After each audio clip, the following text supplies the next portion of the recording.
Hello, good evening, and a very warm welcome to the hot seat. With all the corruption and all the abusive process and all the rigmaroles that are going on, we thought we'd invite on our show this evening somebody who can tell us all about that what appears to be a complicated matter, also known as the central bank and its bonds. So this evening we have with us the former Deputy Governor of the Central Bank, Dr. W.A. Vijayawardena. Good evening, Mr. Vijayawardena. Good evening, Faraz. And thank you for being on the program.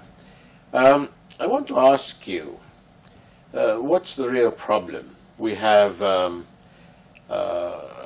perpetual treasuries, a primary dealer that has announced swashbuckling profits of 5.2 billion and so on.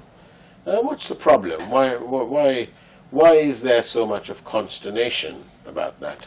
For us, this perpetual treasury, now there has been internal confidential on-site examination report purported to have been prepared in the Central Bank of Sri Lanka, leaked to the market last week.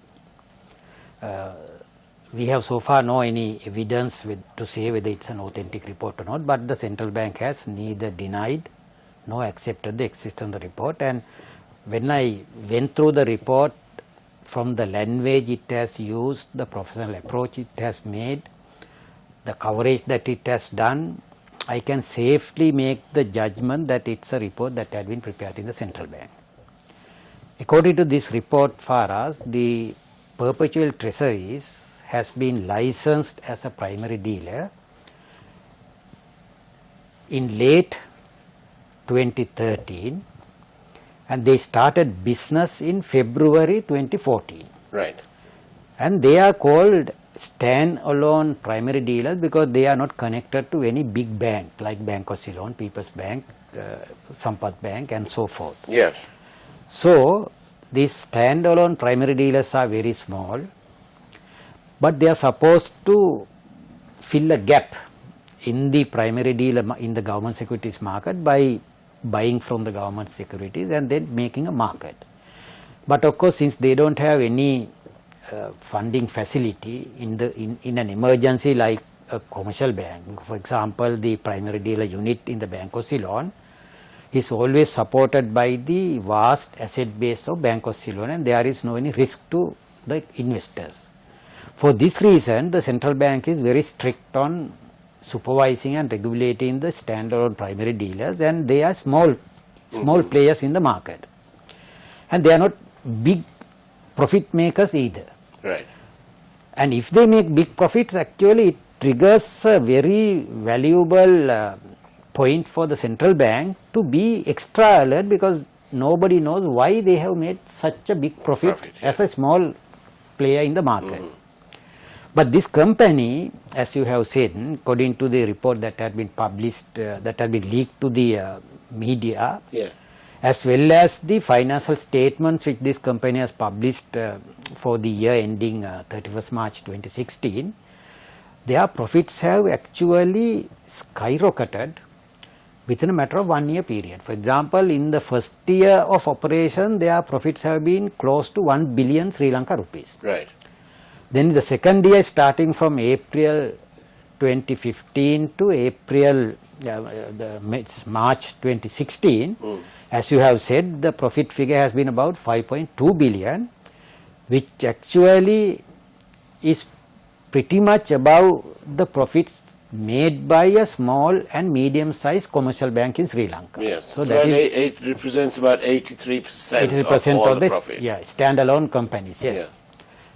Then, of course, according to the leaked on-site examination report, in April and May, they have increased their profit level by another 4.7 billion, right, making the total profit they have made since inception in February 2014 till end of May 2016, 11 billion Sri Lanka rupees. Which is a massive amount, and therefore it is a suspicious and is it suspicious because of the level of the profit, or is it suspicious because they've made 83% of all the possible profit. No, not because of that, Farah, because one reason is that even though the central bank had been very silent and denying the existence of any impropriety in dealings by this particular company, ours is a very small market in the government securities, and everybody knows what everyone else does.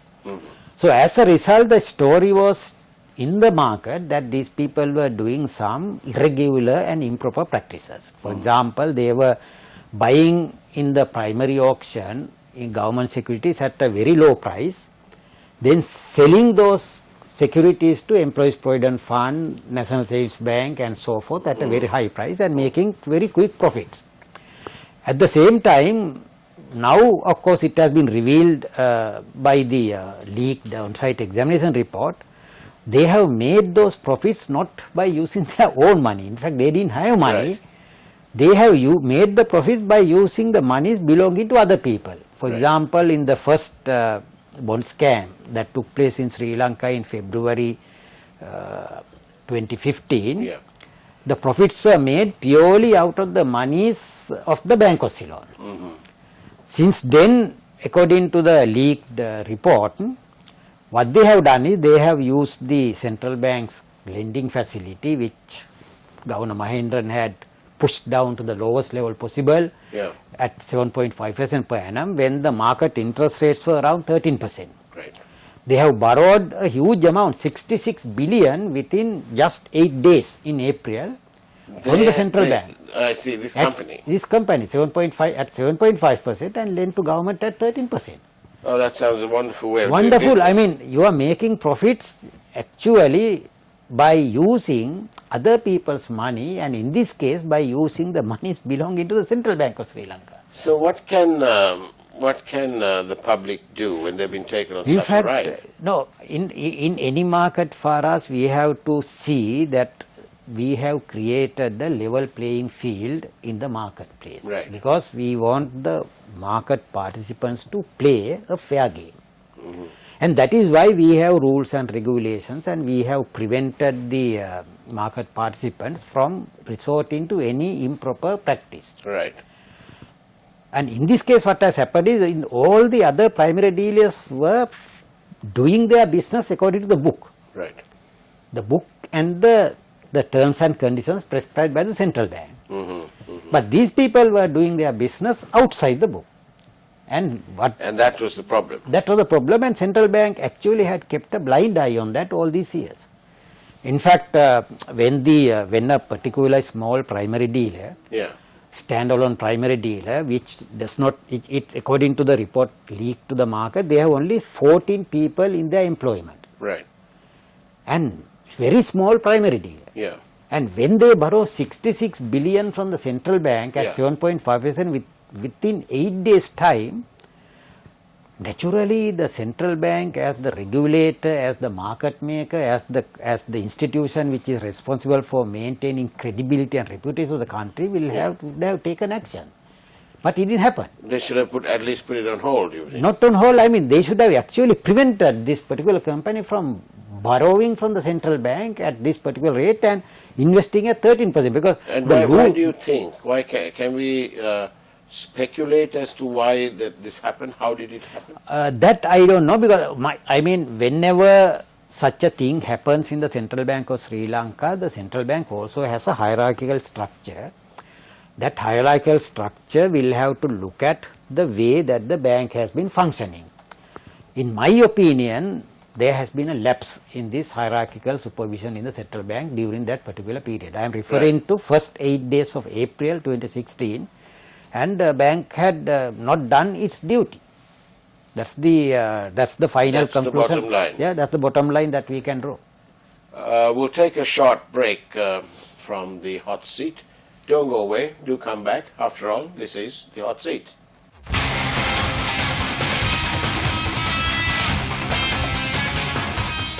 Welcome back to the hot seat, where we have Dr. W.A. Wijewardena, the former Deputy Governor of the Central Bank. Now, Dr. Wijewardena, usually, my grandmother told me that if somebody makes some profit, somebody's lost. because the loss has gone there, and so that person's made a profit. So in this case, perpetual treasuries is made 5.2. When the next set of accounts are out, we'll see the true level of the profit that they made, which is likely to be over 10 billion in total. Who lost? They gained. Who lost? Yes. In fact, your grandmother is wrong in one aspect, Farah, because not in every market transaction when one person makes profits at the expense of another, because those are all market exchanges where the two parties would get together and agree to a certain price, buying and selling price. But your grandmother is correct if it happens in a collusive activity where only one person has exclusive information about the market prices and the market deals. The other party doesn't have it, therefore the party which has this exclusive information takes advantage of the ignorant party. Right. This is what has happened in the transactions in the pertaining to these perpetual treasuries during the last 15-month period. Somehow it appears that they had access to inside information in the central bank. That's how it appears, isn't it? It appears. I mean, that is the final conclusion that we can draw, because according to the lawyer's report, the committee that was appointed by Prime Minister, the particular transaction has taken place within the last 15 minutes before the close of the auction. Right. After Governor Mahendran had left the Public Debt Department. And Now, ordering that itself is unusual. Unusual, because because I have been in the central bank for 38 years. Yeah. I have never ever seen a governor walking down to a department unannounced. Have you seen Governor Cabral? No, never. He never does. I mean, Because I asked him this question. He has gone down, but announced, because he has pre-arranged and he has announced that he is coming down to the department, and he never does it unannounced. Not during an auction. No. I mean, it can't be. I mean, the auctions are sacred places. I mean, Yes. Even in terms of the government's procurement procedures issued by the Ministry of Finance, Faras, nobody can go and see the auction results except the members of the tender committee. Right. Nobody can.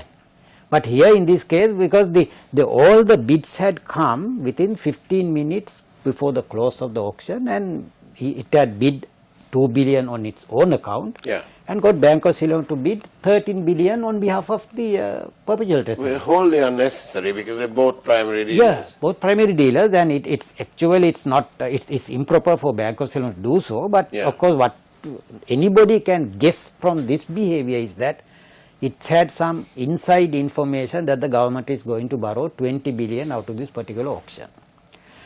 Then what has happened is that the subsequent bond scams, what the perpetual treasuries has done is it had bought these bonds from the primary auction at ridiculously low prices. For example, in the last bond scam in March 2016, the 100 rupee bond has been bought by perpetual treasuries at 78 to 80 rupees. Right. At a deep discount. Indeed. And when you buy at a deep discount and when others have not bid, I mean, it's totally out of alignment with the prevailing interest rate policies, and also the Public Debt Department would not have allowed that kind of a price to prevail in the market, because 78 rupees means a deep discount, and it's a cost to Minister Raikaruanayake as Minister of Finance. And it adds to this the cost of funds. Cost of funds, in the sense, because the Minister Raikaruanayake gets only 78 rupees from the market, but in the end he has to repay 100 rupees. Right. So that's the problem. And also he had to pay interest on the entire 100 rupees value, face value. Indeed. So that is why it is a cost. So what has happened is, now, strangely, according to the report leaked to the market, the Employees Provident Fund has not bid in the primary auction, where they were supposed to be the market regulators. Yeah. In terms of the seat that was given to them in 1997 as an entity that can bid in the primary auctions for government securities. And why is that? Why have they been? That is the reason. Now the committee has in fact made the remark that it should be fully investigated by the central bank because it's a very strange behavior. Indeed. And they have found, they have actually identified one bond which had been issued in January. The perpetual treasuries has bought it at a very low price in the market. Yeah. Within 14 days time, they have sold it to Employees Provident Fund at a very high price. Almost Almost. like they knew that they would take this. Exactly. So it's a kind of a collusive activity where your grandmother is correct. You know, Dr. Vijay Wardner, we smile, and I think it is the irony of it that we smile. But there is a far serious aspect financially, isn't there? And to find out more about that, we'll do that after we take this short break. Don't go away. After all, this is the Hot Seat.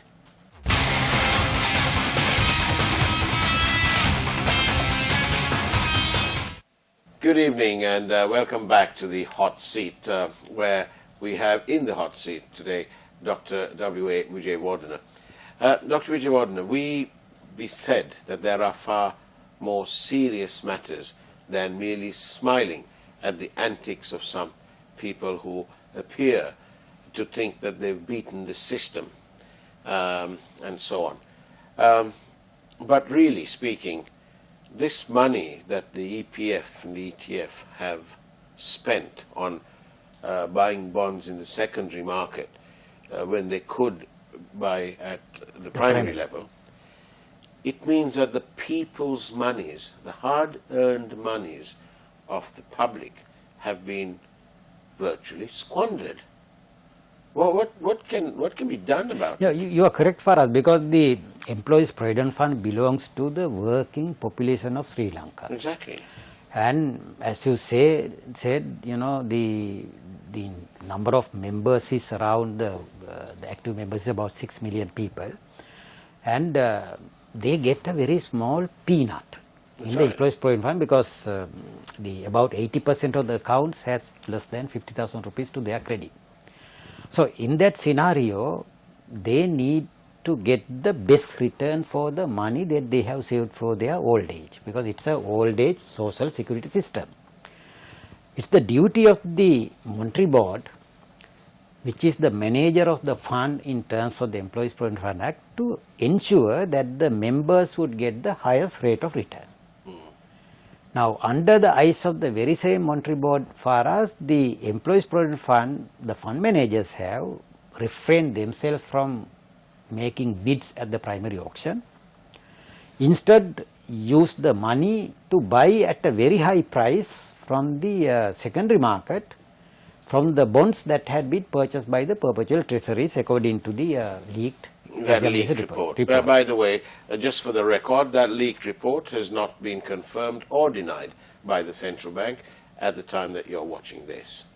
Yes, correct. So the Employees Provident Fund would have purchased those bonds for the benefit of the members at a very low price, and then it would have earned a capital gain. Indeed. But what has actually happened is they have bought the bonds from the secondary market at a higher price and allowed the perpetual treasuries to make that capital gain, which is where when you say the monies belonging to the working population have been squandered, that is where it stands. So that is why the particular leaked examination report, as you say, which has not been confirmed as an authentic report or not denied, it has made the remark that the behavior of the Employees Provident Fund with respect to its investment pattern has to be fully investigated by the Monetary Board. Right. So what I fear is, what I gather is that the things should have happened without the Monetary Board knowing it, or the Employees Provident Fund not reporting the correct position to the Monetary Board, because it's ultimately the Monetary Board which is responsible. Indeed. And the fund managers had been investing this money on a delegated authority basis from the Monetary Board, and they have to make report back to the Monetary Board entire things that they have done and the profits they have made, how they have made it in the Monetary Board meetings. Therefore, what I suspect is that either Monetary Board has not been very vigilant on what is taking place, or they would have not have been properly informed by the fund managers. So that is why it is necessary for an outside body to make an inquiry today. But whichever way one looks at it, this is serious business. It's very serious business. Serious business, serious fraud, and Indeed. serious thing. And I think the nation which is agitating for the establishment of a good governance administration in the country cannot tolerate it anymore. I am worried about the direction that this country is going in. Are you? Exactly. I mean, all the people, not only me. I mean, you could have noted that lots of civil society activists had pleaded with the president to appoint a presidential commission of inquiry into the super profits made by this particular primary dealer, and at the same time to investigate into the investment pattern of the Employees Provident Fund, because if there is a loss to the Employees Provident Fund, it is an unpardonable criminal activity. That's very good that we need to look into this thing. Yeah. And I would you join me? I mean, I would urge anybody who's worried about what's going on to write to the appropriate minister. Exactly. It should be, I mean, this is such a thing will have to be activated by the civil society, because we cannot eliminate corruption and fraud in any society for us if the civil society is blind and silent and sleeping. So we will have to get the civil society active. You mentioned the right word, sleepy. The monetary board of Sri Lanka seems to have it had been sleepy. Not only it has been sleepy, actually it had denied the impropriety, denied any impropriety in the bond issues throughout this period.